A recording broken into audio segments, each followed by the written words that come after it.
Do we have all the reporters here? Somebody was waiting, right? Everybody good? Okay, all right.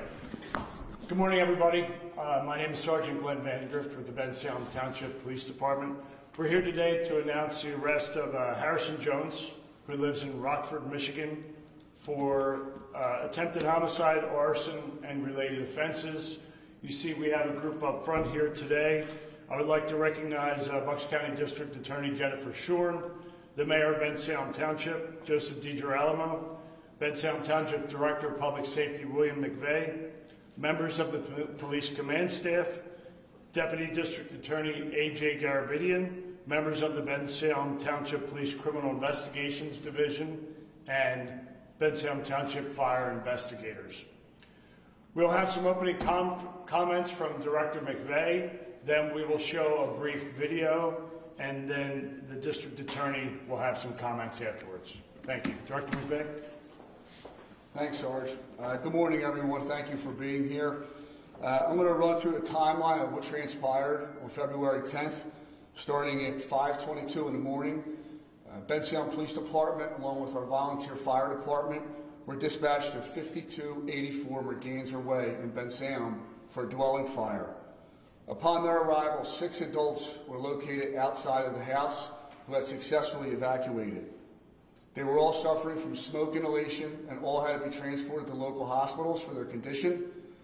Luckily, all survived. All were released from the hospital. All were minor injuries, with one sustaining serious injuries of smoke inhalation. Unfortunately, 2 dogs died in the fire.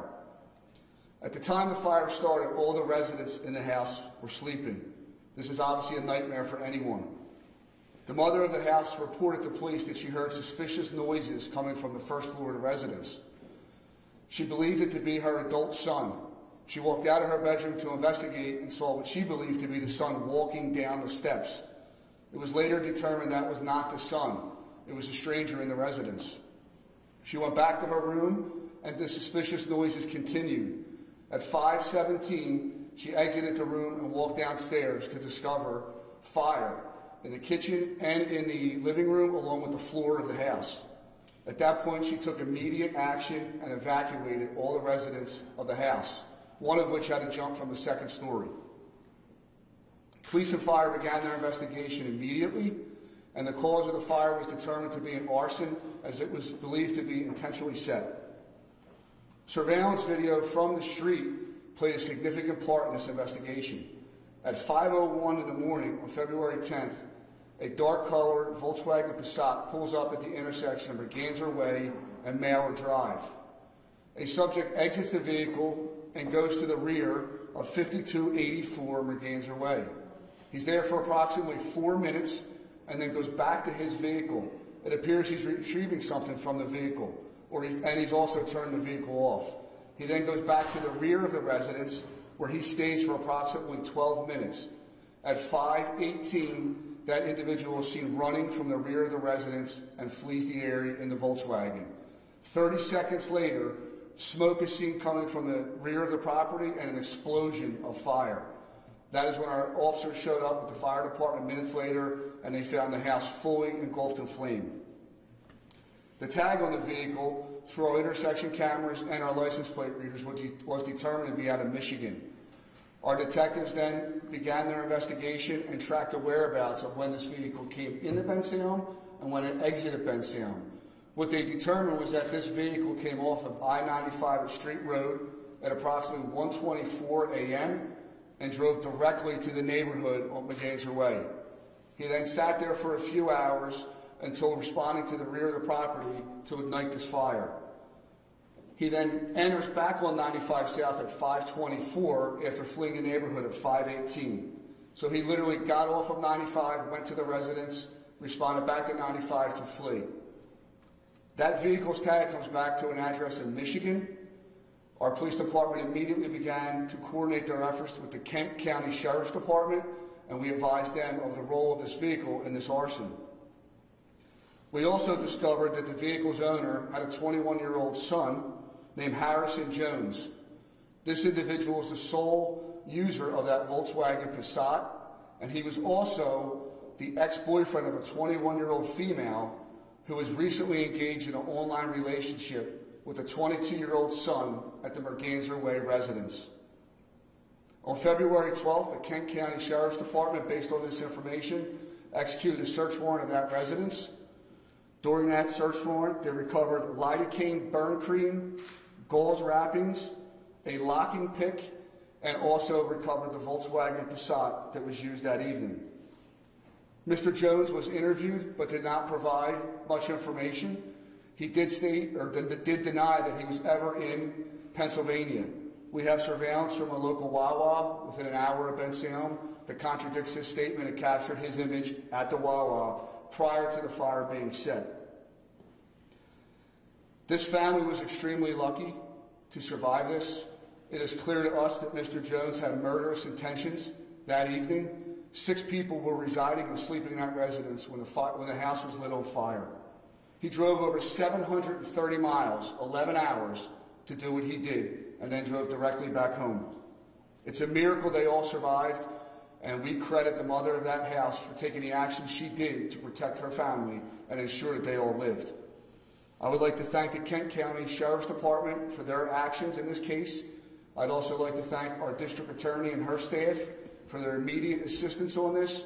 And I would really like to commend all the detectives in Bensalem Township who did an exceptional job with this technology to ensure we could bring this case to closure as quickly as we did.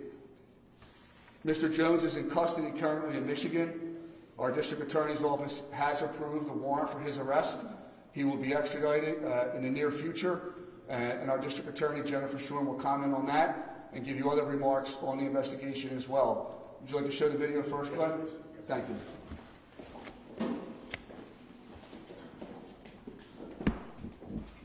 You'll see when the video starts a shadow of a subject running from the left towards the vehicle. The vehicle is parked on the corner.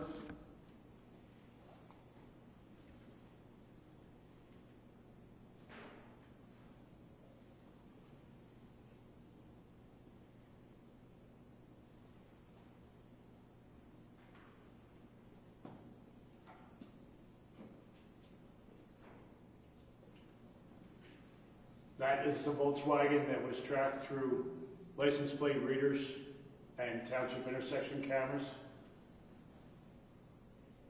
You'll see the camera zoom in here. You already see smoke in the back of this house up here. That is a residence that was lit on fire. And you start to see explosions and fire start to engulf the house.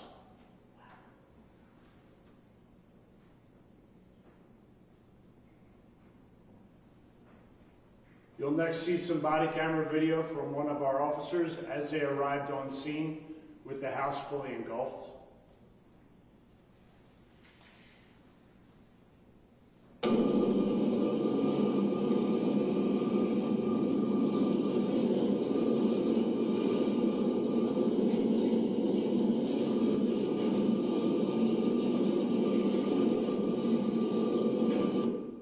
And some still photographs of the damage to the homes after the flames were put out.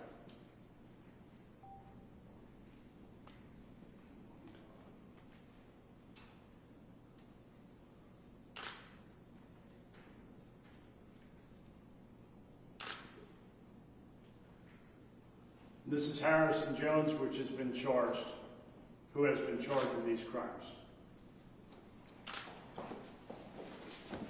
Good morning. Jennifer Shorn, Bucks County District Attorney. As you can see, the images and the video, they're chilling. This is a family's worst nightmare, to be asleep in their home, not knowing that a stranger broke into their home and attempted to take their lives by setting their home on fire. This family suffered such inconceivable loss of their home, some suffering serious injury, and obviously the loss of their 2 beloved dogs. This defendant's actions are incomprehensible, and he will be held accountable. But first, we extend our thoughts to the family as they recover both physically and emotionally from this ordeal.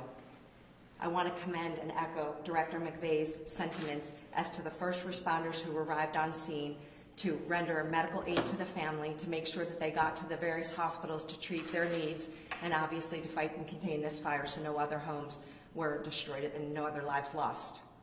I also can't emphasize enough the remarkable work done by the detectives of the Bensalem Police Department. This makes it look easy. They had to cull through hours upon hours of surveillance evidence, home surveillance, commercial surveillance, and municipal surveillance to piece together this case and have literally mapped this defendant's movements from his hometown of Michigan to the scene of the crime and back. It's remarkable, but let me tell you, it is not easy.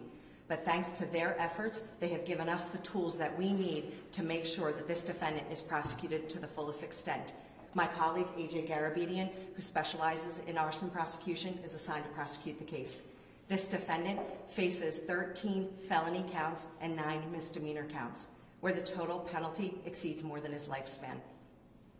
After he is extradited from Michigan to Pennsylvania, he will be arraigned on these charges, and then the prosecution will ensue. I also echo Chief McVeigh's sentiments to thank our counterparts in Kent County, Michigan, for the remarkable partnership and collaboration to help apprehend this defendant and to gather evidence that will be used to help prove this case. Thank you. Mary, do you have any comments? Yes, I'll be brief, but first of all, let's thank God that they got out of that whole family, all 6, and are okay. Inconceivable things like this can happen, but they do, and they're solved by this team behind me. Every one of them, our police officers, the detectives that solved this, everyone that works together as a team, and I always preach teams, we win because we work together, and certainly this is not an exception from that. It's incredible how they did it so quickly. I couldn't believe it. I was on back and forth with the director. I couldn't believe how the fire marshal immediately, Rob, they thought it was an arson. They got involved, and within, I don't know how many hours, what was it, Director? Day and a half? It's about a day and a half, and they solved this. So for the people of Bensalem, I know they understand what a great police force and what a great EMS and fire we have in our town, and I thank them for all that they do on a daily basis here. God bless that family, guys. We can take questions this time. Just directly, would like to answer it when you ask, please. Do you have motive? Excuse me? Motive. What I commented earlier is what we know now. We'll be going through digital evidence, phone records to see if there's more, but we know there was an online relationship that started sometime in 2023 between the male son, 22-year-old, in the residence, and a female in Michigan, who her ex is the person who was charged in this case. What was the accelerant that was used? We don't have that information at this time. Okay, and he broke into the house, and what exploded? I mean, did he set fire to, was it the accelerant that exploded, or did he just set fire to something? Our belief at this time is that he did break in the house. He was the individual going down the steps, and that he used some type of accelerant to light that fire, and you saw the explosion. Yeah. There was something definitely intentionally set there that would lead to an explosion like that. Was he threatening in the days leading up, and was there any advance notice that this person was planning something like this, that the family was aware of? No advance notice. We're still looking through all of that, but like the mayor had said, because of that technology, we were able to get that tag, which connected to family in Michigan, which then we're able to piece some things together, but we had no prior warning that we're aware of. We'll still continue to comb through all the evidence from this point forward to see if we can determine that. And does this have history with law enforcement in Kent County? That I'm not aware of, no. This was strictly an online relationship. There was no visitation before from anyone from Michigan to this home? This was strictly an online relationship. A visitation was scheduled to occur in the near future, but that never happened. Did the people that were in a relationship, did she tell her ex-boyfriend that I'm seeing somebody or whatever, I'm coming down to Morgantia Way in Bensalem? How did he figure out Morgantia Way and figure out how to get there? There was communication. They're friends, the female and the ex, so there was communication about her current relationship. And they said that they were in Bensalem and it was... I don't know how far that communication went, but he was aware of her relationship. Okay. Anything else? Well, thank you all for coming. We appreciate you covering this. Thank you very much.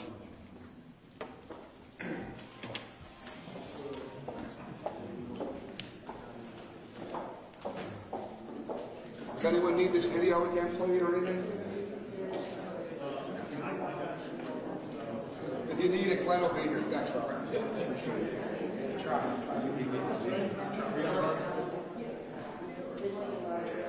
Thanks.